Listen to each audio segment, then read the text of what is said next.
A harmonica today. I'm going to break this little 12-bar thing down that comes from one of my classes, the back porch lesson, and I'm going to provide you with tablature too in just a minute. It's already in the video description if you want to check there, but I've got a little link, at least in the live chat for this live video. I'll put that download link in the video description after this video ends. So if you got an A harmonica, we're in second position. This one's called Beale Street Bounce.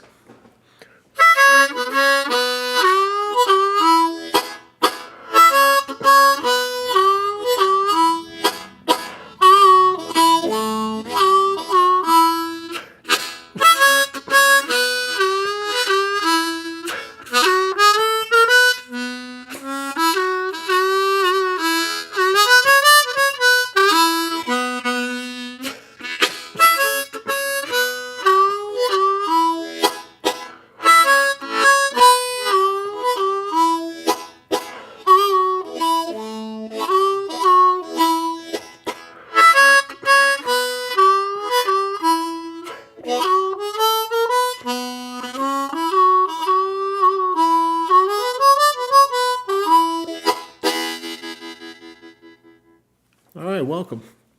Talking about this Beale Street Bounce. This is just a 12-bar idea that I came up with, and it's part of a class where I break down 9 of these kind of 12-bar primarily format jams, that you don't need accompaniment for. So I thought I'd come on and share one of these in full. Again, the notes are located in the video description. So just check that. But I'm also going to try to make my way over to my channel if I can and post. Just give me a second to do it. I'm going to post basically a link that'll allow you to download.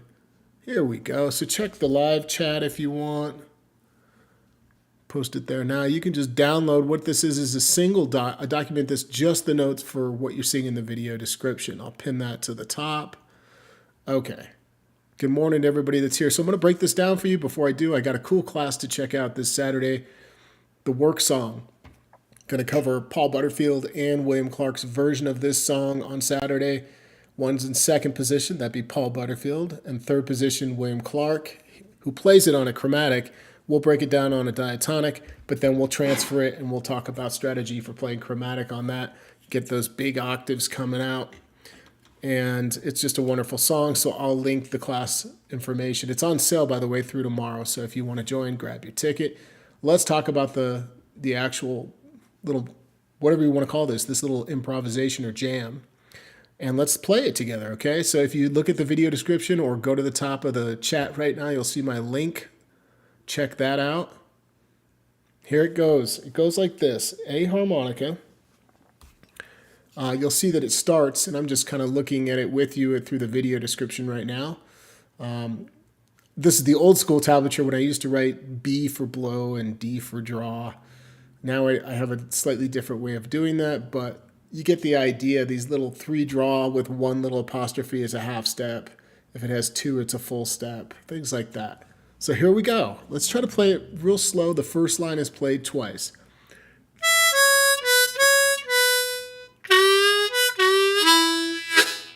So you want to get this in your head. Everything I teach is pretty much from this perspective of here's some information of what's going on, but you've got to ear train the lines first to get it.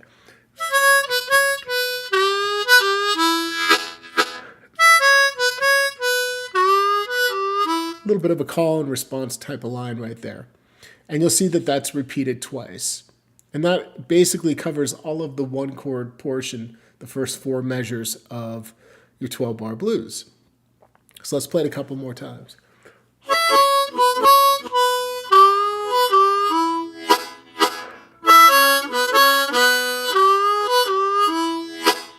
Notice I'm bringing in now the octaves. It's really easy to accomplish that if you're playing octaves. To just stay into that 6 blow, 3 blow, 6 blow, 2-5. Even the 1-4 draw is easy all to get by keeping your lips on the harp. And by the time you get to the 4 chord, we're going to start on that 3 draw half step bend.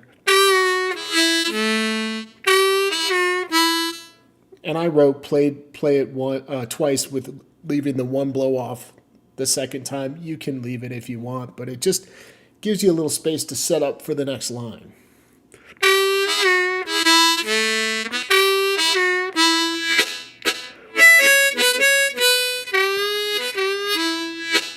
So then it goes back to that first line because it's a one chord, and it's very much like a puzzle piece. We're trying to find ideas that we can insert into the one chord, a unique idea for the 4 chord, and then by the time we get to bar 9, that 5 chord, we also have a unique line. So let me do this. Let me play just the first 8 bars. That would mean that I'm playing up through, before we get to bar 9, that 5 chord area. So it's the 2 lines we just covered, and let you hear it in that context of 8 bars there at the top. 1, 2, 1, 2, 3, 4.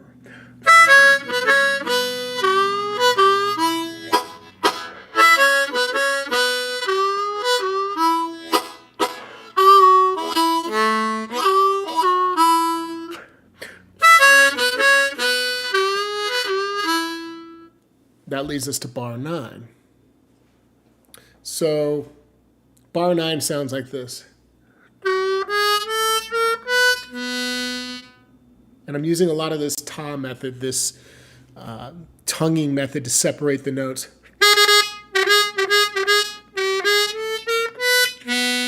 So you're hearing 3 draw half step in, 4 blow, 3 draw. 4 blow, 4 bend, 4 draw. Down to 1 draw. That's your 5 chord riff. Let's just play it a couple times.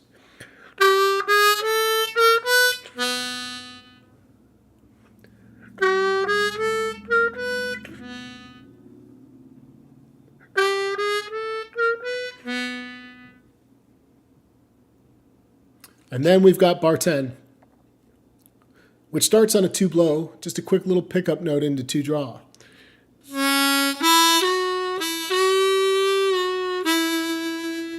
So that's going to move kind of that 2 blow, 2 draw, 3 full step bend, 2 draw. And then we're coming down, half step on 3, full step on 3, and 2 draw. Hey, thanks for the, looks like a really nice tip there. I don't know what's going on. Hey, my friend, 3 draw sounds bad on all of my A harmonicas. Any tips? Well, be specific and think about the notes you're going to play. So this is a really hard note to control. Okay, so 3 draw, like getting that just clean, making sure that you can play that note really clean would be nice. And Hank's right, relax when you play it. Try to make sure everything's coming from your diaphragm. When you're breathing in, you want to open your throat. And if you're having trouble with the bending on hole 3, my advice to you is to learn to slow down the tongue and apply enough upward pressure. You really got to slow down and think about the movement of the tongue. You know, the hand analogy of showing you what it looks like on my hand is not great, but it gives you an idea that the tongue can kind of roll. It can kind of do this. And so you're finding these little micro points where you can control it.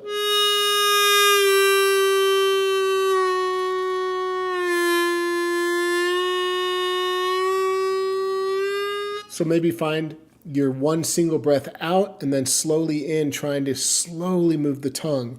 But a lot of it, he's right, comes to relaxation and small movements of the tongue. So we got this little part going.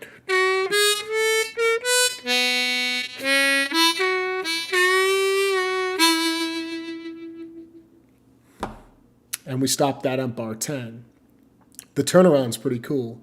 So let's maybe just back this up and try to play it through bar 10. We won't play the turnaround yet. We'll work it individual.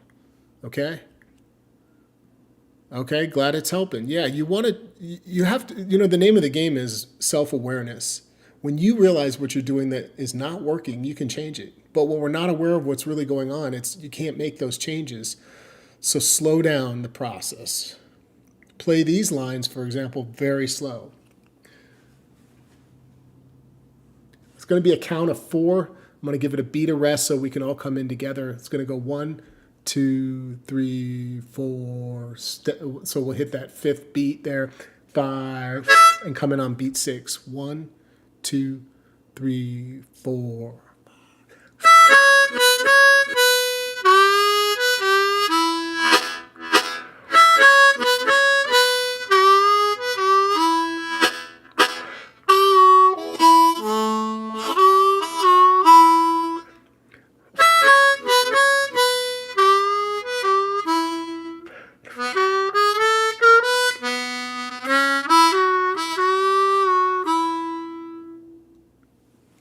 I really like the use of that 2 blow and how the full step and the half step on the 3 gives it a real nice kind of jazzy vibe going on almost. So here's the turnaround. Turnaround's really not hard.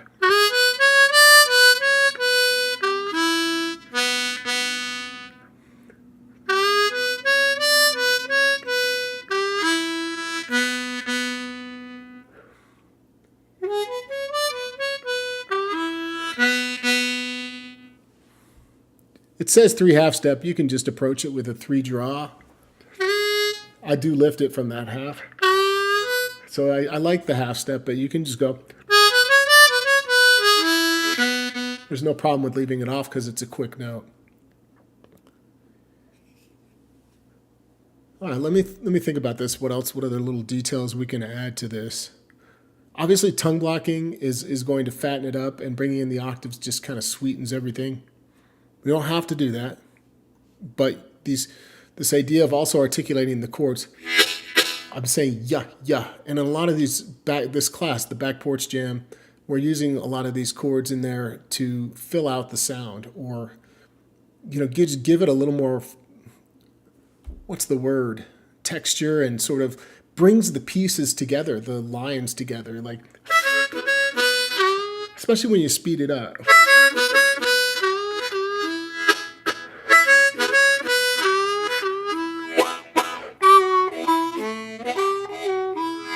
Could even bring one in after that part on the 4 chord. So let's just do it one more time from the beginning here. 1, 2, 3, 4.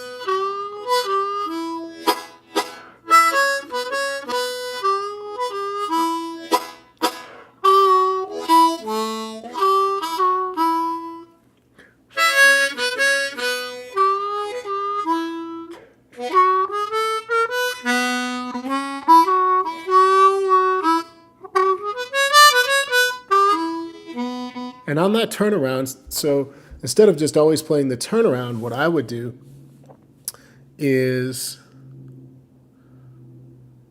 make up some new ideas for that turnaround section,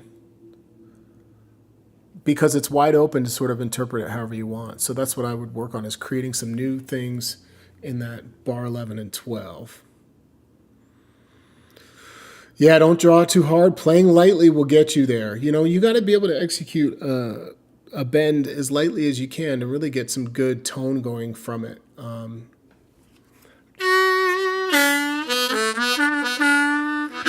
So if you're doing one way to work on bending that I don't talk about a lot is those looping ideas.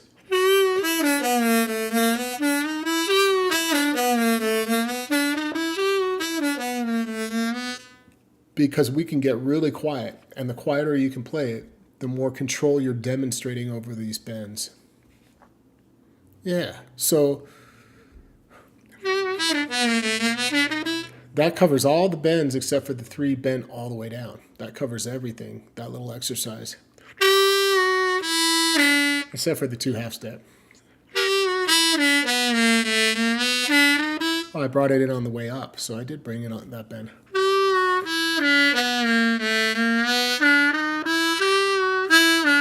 Can you guys find that by ear? For those that are just getting into bending, that'll be challenging. Starts on 3 draw half.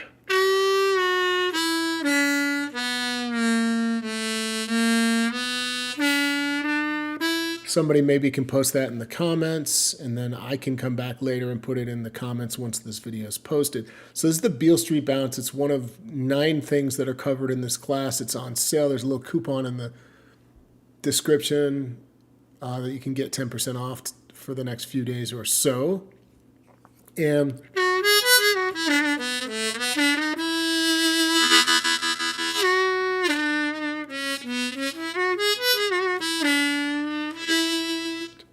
Yeah, make it fun. Try to see what other things you can come up with when you're working on that 12 bar format and playing unaccompanied. We talk a lot about bass lines, and sure, that's a great way to do it too, work on your bass lines. But after a while, you need something fresh, like these kind of things. They just kind of give you inspiration, and once you learn them, I think what happens is for a lot of people is it creates new ideas. It helps them find new ways to approach their own playing. Because this little idea that they found in the lesson, oh, well, that makes me think of this. Why don't I bring that in when I'm doing this? So it's important to kind of get as many of these as you can. I wish I knew. Let's see. Well, let's just see if I can just. Boy, this is being in the moment if I do this right now. Let's just see what's in here. The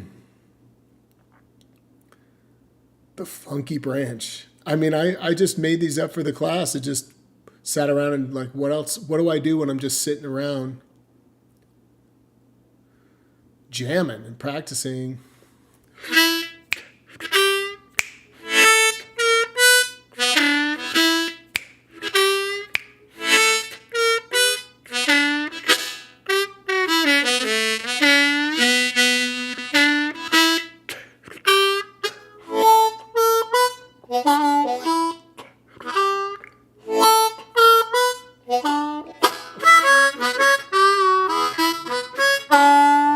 So the idea of this one is it's kind of like I'm just staring at these notes. It's almost like just playing a one chord line and then going to a turnaround. So kind of like you'd play it in the 8-bar fashion. It's probably what I was going for here.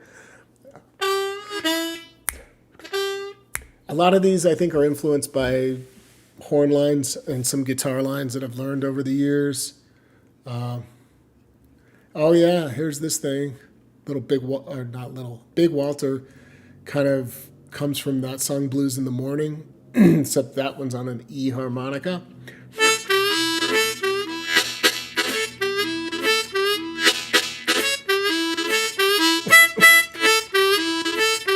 That's like the one chord section.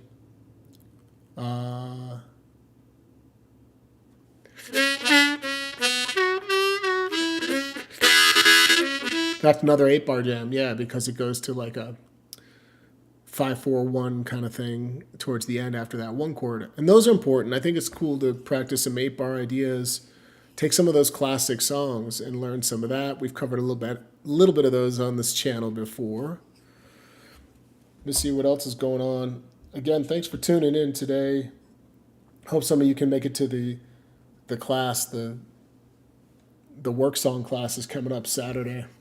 If you don't know the work song, go listen to it and listen to I highly recommend listening to the original version. Nat Adderley plays it on a cornet and it just sounds killer. And it's really, the melody is back and forth between, I believe, a cello and the cornet. The cello's plucking the response lines. Then the cello would play the original we're talking about. And when Butterfield and Clark covered this, Butterfield kept it in the key of that sort of F minor vibe and then just laid down cross harp, which does work in those minor tunes. Not all of them sound great with second. You just have to be careful not to play that 3 draw wide open. Always land on it bent towards that half step at minimum, and you'll be in good shape in second position. Not for everything. This song is really cool, though, man. They take off on the Butterfield version. It's just nuts. And Clark sticks to a real kind of upbeat swing vibe, and it's played on a chromatic. He's getting those nice big.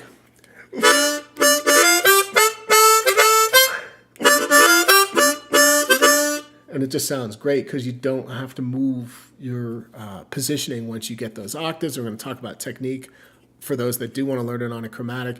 And the diatonic lines that we break down in class will actually serve you well on the chromatic. You could even just learn it on the bottom verse.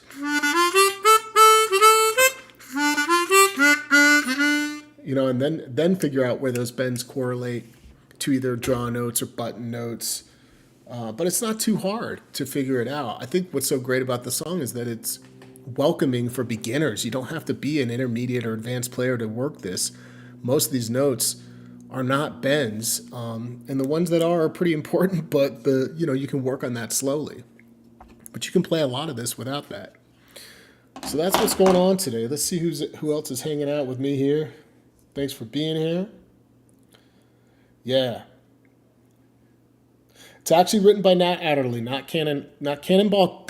Also, I think helped compose it along with the other cat that wrote the lyrics later on. So Cannonball Adderley did not even play, as far as I know, on the original. If you look at the liner notes, he just helped compose. But really, Nat Adderley gets the credit since he helped compose and he played all the lines in the original recording. But Cannonball Adderley did go and perform the hell out of that song with Nat Adderley over the years after it was written. This is just from my little bit of research behind the song, but correct me if I'm wrong. I often will make a mistake, but Cannonball definitely played that song. But yeah, Nat Adderley gets the credits. And what's the other cat's name? I can't think of it right now. I'll tell you in just 2 seconds here. Let's pull it up and look. And the coolest thing about this, about the melody, is the inspiration came from a pretty cool thing. Not cool. Where was it? Can't find it now. Let me know who wrote the lyrics if you guys see that. But I think it was when Nat. The story goes that like Nat had some prisoners that were working on like pavement. They were like laying pavement in front of his house in Florida, and it made him think of like the chain gang type stuff and some of the old hollers, and that's where the inspiration came for him writing the melody line. It's pretty cool.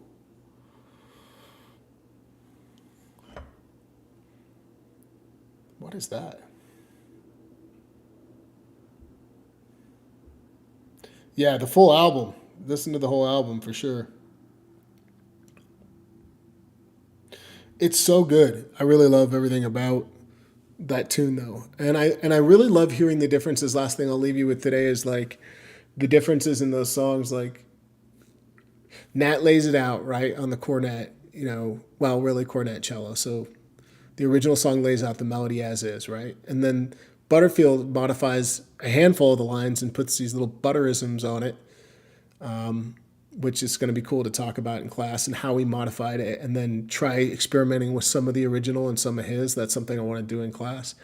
And Clark pretty much played it very close to how it was written, from what I can tell. He did not use an important note. He chose to not use it, which it still worked totally fine. C sharp on a C chromatic.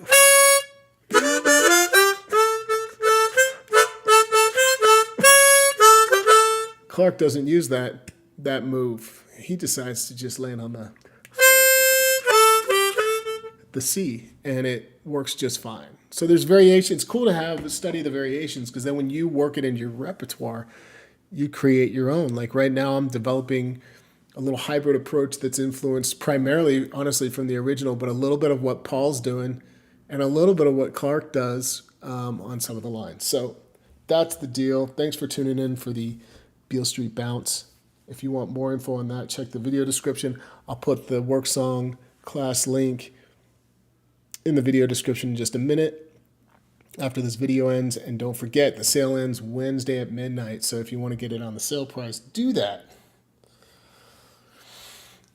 All right, that's what I got today. Thank you guys for being here, and I hope to see you on Saturday. Make it a good one.